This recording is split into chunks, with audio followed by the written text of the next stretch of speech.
ايه ده؟ امي يلا قطع. انا اقطع معاك. يلا قطع اهو. طب انا اقطع ازاي؟ اقطع ازاي وانا بقول لك؟ طب انا لازم اعملها كده كده كده. تعال امسك ايديا اهو، امسك السكينه اهو، يلا امسك. ماشي.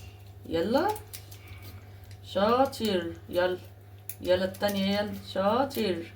يلا هنا، يلا اهو، يلا اهو اهو اهو. شاطر يا اوسا، شاطر. يلا التانية بقى اهو، استنى، تعالي لا تعالي انا يلا التانية اعملها. اهي، يلا اهي. يلا اهو تعالي، يلا حط ايديك، يلا اهي. يلا. اي شاطر يا اوسا، يلا يلا تحت تحت هنا، يلا يلا اهو اهو. يلا هنا الناحية دي، يلا اهو الناحية دي اهو، يلا. لا يلا هنا كده كده كده كده اهو، يلا. يلا اهي. شاطر يا انس، شاطر. شاطر يا اوسي. شاطر يا اوسي، يا اوسي، يا اوسي، يا نانوسي انت.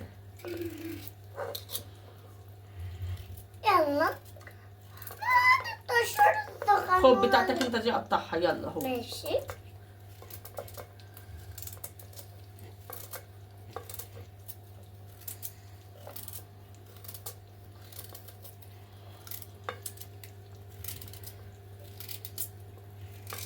ماما اقطع ازاي؟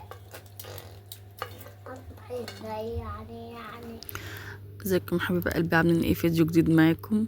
طبعا زي ما انتم شايفين كده، انس عايز يعمل معايا. انا هنا بقى ايه، بعد ما قطعت وخلصت كل حاجه، حطيت الطماطم والبصل ودي البهارات بقى، كمون وفلفل اسود وكاري وبابريكا وبهارات فراخ وملح ومرق الدجاج. طبعا كل ده ضربته في الخلاط.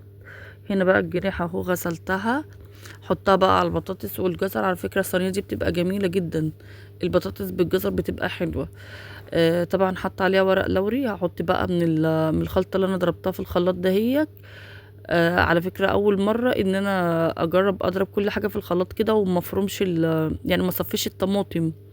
دي اول مره في حياتي اعمل اكله والطماطم تكون ايه، مش متصفيه.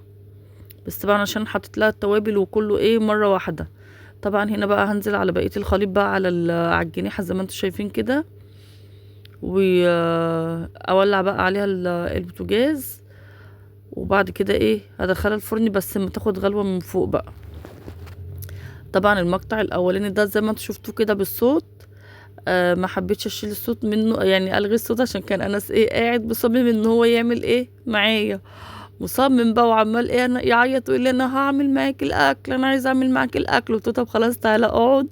وزي ما انتوا شفتوا كده بقى بالفيديو، بقيت ايه ان انا اقطع وادخل السكينه اللي هو ماسكها ايه ورا السكينه اللي انا ماسكاها، عشان يعني ايه كانه بيقطع ايه معايا الاكل يعني وكده. هو لحد ما سكن بقى.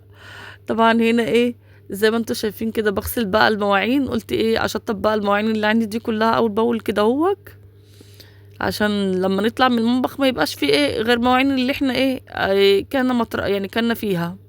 بس كده ما يبقاش عندي مواعين كتير يعني.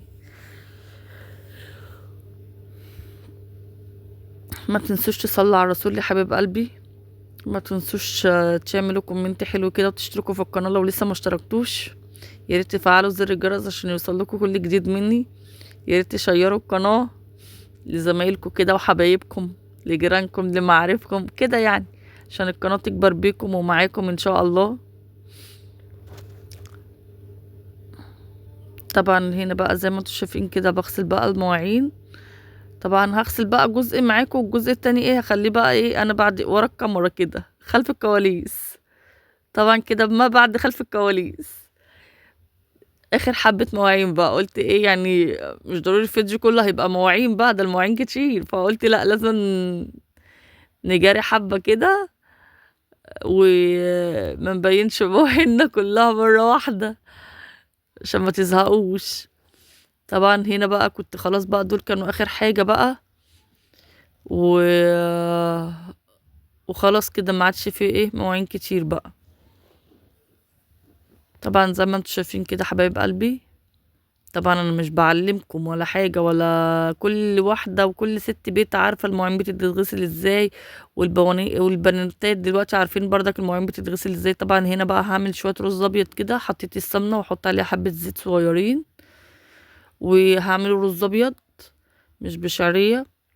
مع ان انا عندي ابو انس يعني ما بيحبش الرز غير ايه الرز ابو شعريه، يحب الرز الابيض ده في الفته بس قلت تغيير يعني. بس طبعا بقى ايه احط له بقى الملح والميه بتاعته، واحط له مرقه دجاج، واوطي عليه بقى يستوي مع نفسه. طبعا زي ما انتم شايفين كده حبايب قلبي، اخده تشويحه كده هوك، وبعد كده ايه اوطي بقى عليه النار، اديله الميه بتاعته واوطي عليه النار.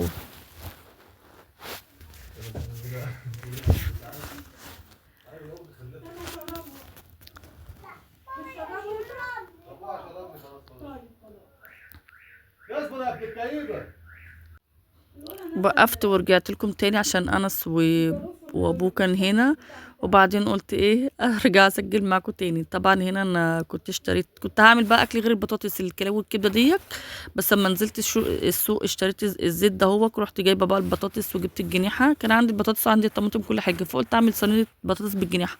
طبعا هنا غرفت بقى، ما تنسوناش في اللايك